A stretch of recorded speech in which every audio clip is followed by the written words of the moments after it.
बंदों सदगुरु चरण जिन यगम गम लखाया। गुरु ज्ञान दीप प्रकाश करि पट खोल दर्श दिखाया।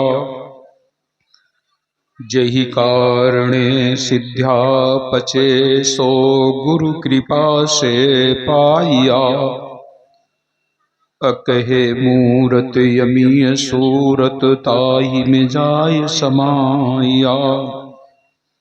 बंदों पुरुष कबीरो बंदों खोड़स यंश को। बंदों परमात्म धीर बंदों एकोतर वंश को। बंदों गुरु सहते जीबाई। बंदों सात वंश अधिकाई। बंदों राय बंके जी गुरु भूपा। बंदों वंश 27 रूपा। बंदों गुरु चतुर्भुज स्वामी। बंदों 16 सत सहदानी। बंदों गुरु धर्मदास अधिकारे। बंदों वंश 42 प्यारे। 4 गुरु और 9 तमो अंसा। मुक्ति करें सब जग के हंसा। चूड़ामणि है पंथ के राजा। जिनके हाथ जीवन कर काजा। वंश 42 दाया कीजे। कोटि न कोटि बंदगी लीजे। प्रणमो कोटि वारी कर जोरी। जिनकी दया विमल बुद्धि मेरी। बंदों गुरुपद कंजो जरा मरण दुख नाश भो। सत्य नाम मनरंज सदगुरु दाया जाहि पर। सत्य नाम है सार बूझो संत विवेक करी। उतरो भोजल पार सदगुरु का उपदेश यह। गुरु के चरण बंदन किए मंगल सब विधि काज। सदगुरु कबीर महामहिमा वर्णन करूं राखो सदगुरु लाज। हे सदगुरु संतन रमण श्वेत कंज सुखधाम। सदग्रंथन प्रारंभ करूं करिके तुम्हि प्रणाम। साहेब बंदगी साहेब प्रातः स्मरणीय जगत वंदनीय जन जन के नायक कण कण में विराजमान सत्य पुरुष परमात्मा सदगुरु कबीर साहेब तत्स्वरूप परम पूज्य पंच उजोर प्रकाश मीनाम साहेब परम पूज्य पंच उदित मीनाम साहेब के पावन चरण कमलों में कोटि कोटि बंदगी।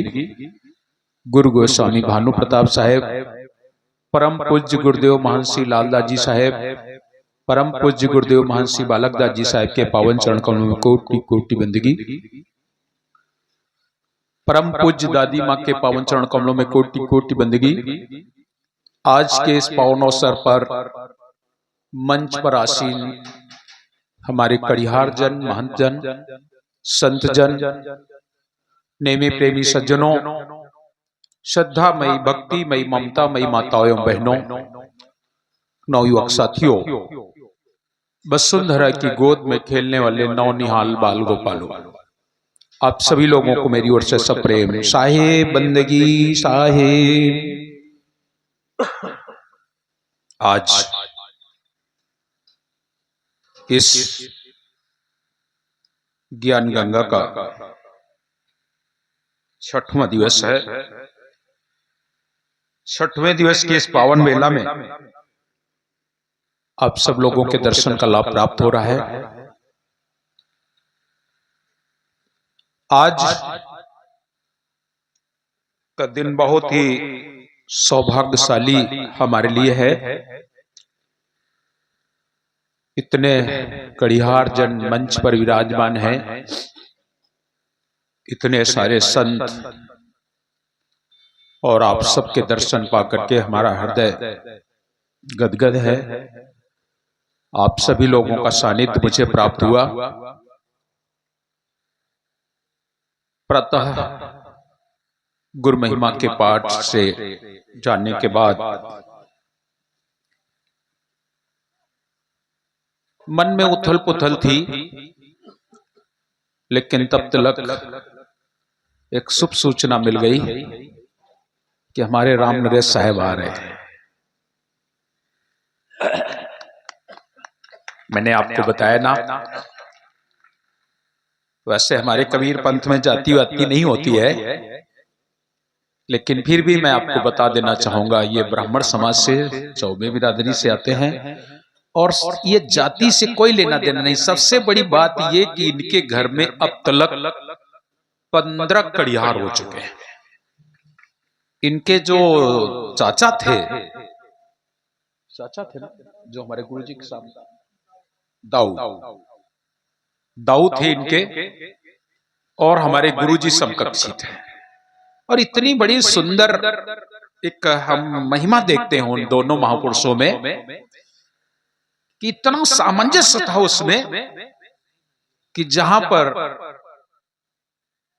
हमारे गुरुदेव का सेवकान हुआ करता था, वहां पर अगर कोई इनके दाऊ से बोले कि मुझे नाम दे दो, तो बड़े प्यार से कह देते थे, अरे गुरुजी तो है, उनसे ले लो। और अगर कोई रामेश्वर साहब उनका नाम था, रामेश्वर साहब के यहाँ कोई पहुंच जाए और वहां अगर कोई गुरुजी से बोले मुझे नाम दे दो, तो गुरुजी कह देते थे, अरे भाई रामेश्वर साहब तो आपके यहाँ आते हैं, उनसे ले लो।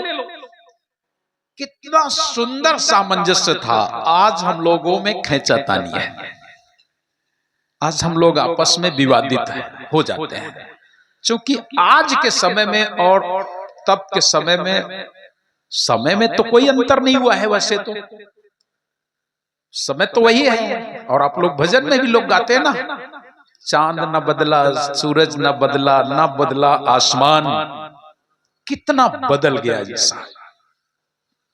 बदला कौन है? आप सब, हम सब। हमारे आपके जीवन में इतना बदलाव हो गया, इतना बदलाव हो गया कि जो बुजुर्ग लोग बैठे हैं ये ज्यादा समझेंगे। इनके जमाने में बुजुर्ग माताएं इस बात को जानती होंगी, अगर कोई बुजुर्ग किसी भी वर्ग जाति का मोहल्ले से निकल रहा, तो बहुएं जितनी होती थी सब भीतर, लेना देना नहीं, या कुछ काम भी है तो पर्दा। और आज तो कुर्सी डाल के बैठे,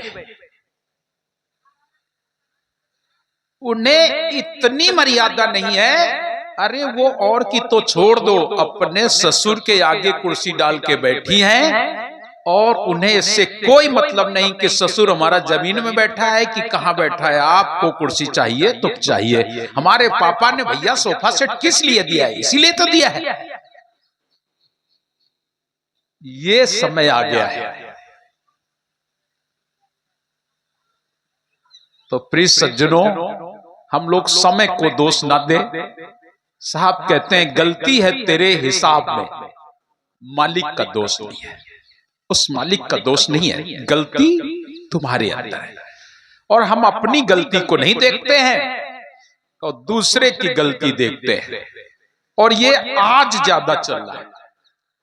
आज व्यक्ति अपनी गलती नहीं देखता है, बस दूसरे की ओर, दूसरे की उंगली, हाँ, दूसरे की ओर उंगली करता है, और अपनी गलती उसे नजर ही नहीं आती है। और जिस दिन उसे अपनी गलती का एहसास हो जाए, बस उसी दिन तो सुख जिसे कहते हो, शांति जिसे कहते हो, प्राप्त हो जाए। लेकिन हमें अपनी गलती नजर नहीं आती है। अगर हम अपने आप को हमारे साहब सीधे सीधे कहते हैं बस अपने आप ही को पहचान लो बस हो गया भजन, आदत बुरी सुधार लो बस हो गया भजन, मन की तरंग मार लो बस हो गया भजन। भजन क्या है?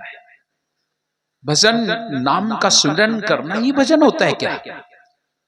भजन का सही अर्थ है अपने मन की चंचलता को रोक लो और जो तुम्हारे जीवन में विषय विकार है उनसे दूर हो जाओ, फिर आप उस परमात्मा का चिंतन करो तो भजन है। और अगर विषय विकार भरे हैं, चिंतन भी कर रहे हो, तो मैले पात्र में अगर दूध रख दिया जाए तो क्या होगा? दूध भी चला जाएगा, दही तो बनेगा ही नहीं, मक्खन नहीं मिलेगा, ना घृत निकलेगा, सब कुछ चला जाएगा खाली गंदे बर्तन में दूध रखने से। ठीक किसी तरीके से हमारा ये पात्र गंदा है और इस गंदे पात्र में हमारे सद्गुरु जब नाम रखते हैं तो वो नाम को भी हम गंदा कर देते हैं। कैसे गंदा कर देते हैं? आज जब कोई बात आती है, कोई उल्टे सीधे काम करता है तो क्या कहता है? तुम्हारे गुरुजी ऐसे सिखाओ इनका, या कबीर पंथी के नियम आए का, तुम्हें गाली देना सिखाया तुम्हारे गुरुजी ने क्या? किसी का अपमान करना सिखाया क्या तुम्हारे गुरुजी ने? आप जरा विचार करो, गलती कोई कर रहा है और गुरुजी को बीच में ले आते हैं ना। बदनाम कौन हो रहा है? गुरुजी। नाम धर्म कौन बदनाम होता है? हमारा मानव समाज गंदा होता है। तो अपने आप को सुधारना, हमारा कबीर पंथ एक मानव निर्माण संस्था कह दे। हमारे हुजूर प्रकाश में नाम साहब का ये वाक्य है, वो कहते हैं कबीर पंथ माने मानव समाज को सुधार करने वाला, मानव बनाने वाला, मानवता सिखाने वाला पंथ है। इसमें और कुछ नहीं सिखाया जाता है। दुनिया के लोगों ने बहुत कुछ सिखाया होगा, लेकिन कबीर साहब ने बहुत छोटा एक शब्द छोटे छोटे रूप में दिया। सबसे पहले तो वो कहते हैं पोथी पढ़ पढ़ जग मुआ, लेकिन पंडित भया न कोई। पंडित का मतलब जाति से नहीं होता है, मैंने पहले बता दिया ना। आप लोग सोचो जाति से रख ले, जाति से नहीं होता है। विद्वान होना, जानकार होना। पोथी पढ़ पढ़ जग मुआ, पंडित भया न कोय, और ढाई आखर प्रेम के पढ़े सो पंडित होए। पढ़ने का मतलब प्रेम को पढ़ लेना नहीं है भाई।